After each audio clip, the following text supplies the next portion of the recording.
We got the brand new head coach of the Montreal Alouettes, CFL great, Jason Maas from CFL Winter Meetings. And, Coach, I'm going to open that up if you don't mind. You've been around this. You've seen players do it. Is it a good or bad thing for the Canadian Football League when Nathan Rourke signs in the NFL? What's your answer to that? Well, I mean, I guess it's good and bad. I mean, it shows that the NFL is looking up here for players, and when you have one that plays as well as he did, he goes down and hopefully gets a legit shot, which I'm assuming if he is going down to stick or try for a training camp spot, that he's given a good deal. It's also sad, though, when someone as good as Nathan is and happens to be Canadian played as well as he did, and we don't get to see him for a while, or if ever again. So it's good and bad. Good answer. You are well-spoken. That's part of the reason why you got another head coach opportunity in Montreal, is you do get along well with the media. And congratulations, by the way, on the posting with the Alouettes. What's life been like since taking over that franchise, Jason? Thank you, first of all. I mean, it's been hectic a bit. Anytime you're hired a bit late in the process, there's a little anxiety that comes with it. So we're just been grinding since I've been hired. I got to enjoy a little bit of time in Arizona with my family over the holidays, but now it's in full swing, and just looking forward to getting the staff completed. Still talking and trying to talk to all the players to introduce myself, and then hit the ground running with the staff once we get it set. Well, I'll tell you what, I got to ask you. Reinbold was on here a couple months ago, who's been a head coach in the CFL. He said the hardest thing of any new head, he was talking about Bob Dice, but he said the hardest thing is getting your staff named, which a lot of people would be surprised by that. What are the challenges with that? Well, yeah, it is. I mean, first of all, our league is a little unique. So, you look for experience, in my opinion, first, because, with the nuances of the CFL, it's nice to be able to have guys that are familiar with that. Whether they're ex-players or ex-coaches. And there's a lot of very good individuals that have coached up here and are qualified for that. And again, being hired a little bit late, some of those good coaches have been hired on other staff. So those are the unique challenges. But, you just continue to, the guys that I'm familiar with, those are, and guys I've worked with, in the coaching profession, having some familiarity with people, knowing how they work, how they are when you're up, you're down, and all that is important. So, you rely on some of the past experiences and any experiences your coaches that you have hired have had with other people. So you're just trying to narrow things down. And it is a process, but it's a very important one, because you got to have the right people that surround you to make things successful. Interesting you said that. And again, well said. I mean, I'm in South Florida, immersed in football, people. So we all know there's guys that are dying for those jobs. But as you said, you want somebody that you can trust. And actually, that should, brings about the general manager, Danny Machocha. Everybody knows you guys' relationship going back to 2005. Can you talk about that and your familiarity with the guy that you're going to be working for every day? Yeah, I mean, like you said, it goes back to 2002 when he and I first met down in Arizona at a rookie camp or free agent camp. So, it's been a 20-year journey together, and, friendship building. We haven't worked together since 2010. So, I've always kept in touch with Danny, feel very fondly about him. The thing I appreciate about Danny is, you can trust him. His ability to work, is not equaled. I haven't been around too many people that work harder than Danny. He also has great experiences, starting out in the league as a volunteer, to earning a position coach job, to coordinating, to GM, to all those things. And he's been very successful, not to mention leaving the CFL and going to Montreal University and winning a Vanier Cup. So, he's well-traveled. Understands the game, and I can't wait to be in meetings with him and watch players and watch practices and bounce ideas off of them. And again, with that trust factor that he's always going to be looking out for the best interests of the club, but that even if we don't agree, we can always agree to disagree and move on together. You know, it's interesting.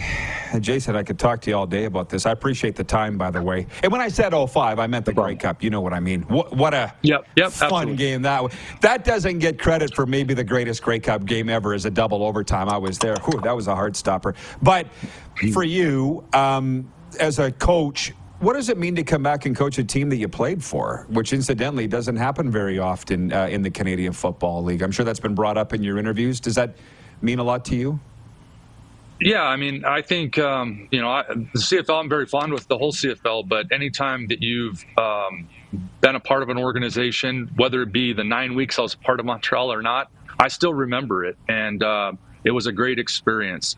And so anytime you can go back to that franchise and obviously coach for them, I think it's special. And any head coaching job in this league is special. I mean, it does not come around all the time, and particularly your second stop. So I feel very fortunate to have been offered that position and want to do my best to make this a successful run for the Montreal Alouettes organization.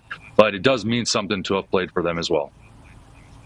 Jason Maas, three-time Grey Cup champion, CFL West Division All-Star, and twice the Eskimos' most outstanding player. You had the prior head coaching experience in Edmonton. Are you the same guy now, same coach, or not? No, I don't think anyone stays the same. I mean, I'd hope I'm not the same guy.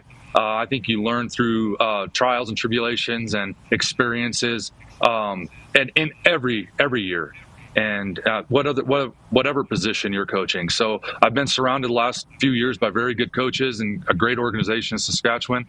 And I've learned a lot. And, when you take a pause, particularly the COVID year, after the tenureship there in Edmonton was gone, there's a lot of time to reflect. So I feel like I've grown. I'm again excited about the opportunity. I love football, so hopefully people will see a new side. But ultimately, I am who I am, and I'll stick true to a lot of those values. Yeah, well, guess what, Jason? You don't hear this a lot, but I like it. I like the fire. And as many will say, it's a lot easier to rein a guy in than have to poke him to get him going. So I've always liked it. And let me just say this. The most important position is the quarterback, and your guy is a free agent pending. And I'm awfully fond of Trevor Harris. I get the sense that he's leaning towards Montreal, but how's your anxiety level approaching free agency and that position? Well, I mean, Trevor and I have a long relationship as well. I've known him since he got in the league and feel very fondly of him and the way he plays the game. And more than anything, the guy, he's a solid individual, great leader. I don't know if anybody outworks Trevor. So we would love to have him back in the organization first and foremost. And I understand it's a business first, and he needs to make that decision for he and his family. But we want him back. We feel like he's a great fit for our system. And obviously the way he played last year speaks volumes. So every guy that I've talked to about Trevor that's been on the Alouettes and this organization speaks very highly of him. So, he's going to be welcome back if he so chooses. So now beyond that, yeah, there is some anxiety if you do not get him, but we'll do our best to replace and move on. And that's what you have to do in any organization. Well, I know how he feels. So, shouldn't be too hard. Good luck getting that going. There's just from some of our viewers real quickly from Andrew Nowacki. He's watching. Yeah. Jason, tell Danny I got 1 7 route left in me. It might not be pretty or fast and will likely lead to a major injury, but I saved one last dig route. Best of luck, brother. That's from Andrew. And he brought up that, did you break your nose playing tennis against him or something? That was another story from the other day. It was squash. We were playing a pretty hard-fought game, and I still remember it. We were playing, and he looks back at me, and I'm full of blood and all the way through my shirt, everything. And he looked at me like I was crazy, and I was like, let's just keep playing. I want to go. Let's go. And so, yeah, Andrew is a great teammate. I love the guy, and it doesn't surprise me what he said. So always good to see him or hear from him. I believe he said that he was leading at the time. That's why you didn't want to call it a game. There's a lot of ballers that are writing in. A couple guys want to know how important it is to sign Gino Lewis. Extremely important. I think he's as good as anybody in our league. Again, a guy that's played his career right now, all of it in Montreal, and that's something we're trying to build on. Is Montreal's a special place, a special organization. We want guys to stick around there that are like Gino, and I feel like the sky's the limit with him, and feel very strongly about the system we're going to run, how it's going to help him, and continue to let his career flourish. And not to mention, if you've started your career there, it'd be nice to win a Grey Cup in the city. And so that's what we're working towards, and it'd be special for someone like him that started it there. And lastly, Ryan in New York wants to know if Anthony Calvillo, if the plans for him to be returning as assistant coach on the staff. Yeah, Anthony he's going to return. So very excited about that. I've known Anthony, to be honest with you, longer than anybody else I've known in the CFL. So I'm excited to work with him. I feel he's a brilliant guy. He played his career. I mean, the 9 weeks I was around Anthony and watching him play, again, I've never seen anybody prepare to play that I played with like him. And then watching him from the sidelines was spectacular. So just being able to pick his brain in our meeting rooms, watch him relate to our quarterbacks, be able to day in and day out relate to him, I'm excited about that. He's a very special guy. So are you, Jason. Congrats again. I'll let you get back to work, but thanks for the time today. All the best this season. Thank you, Rod. Appreciate it. Thank you. The head coach of the Montreal Alouettes, Jason Maas. Hey, everybody. Thanks for watching the RP Show on YouTube. And don't forget, we're live daily on YouTube from noon to 2 Eastern. If you like what you see, hit subscribe. And if you like the program, check around for other segments of the Rod Pedersen Show here on YouTube.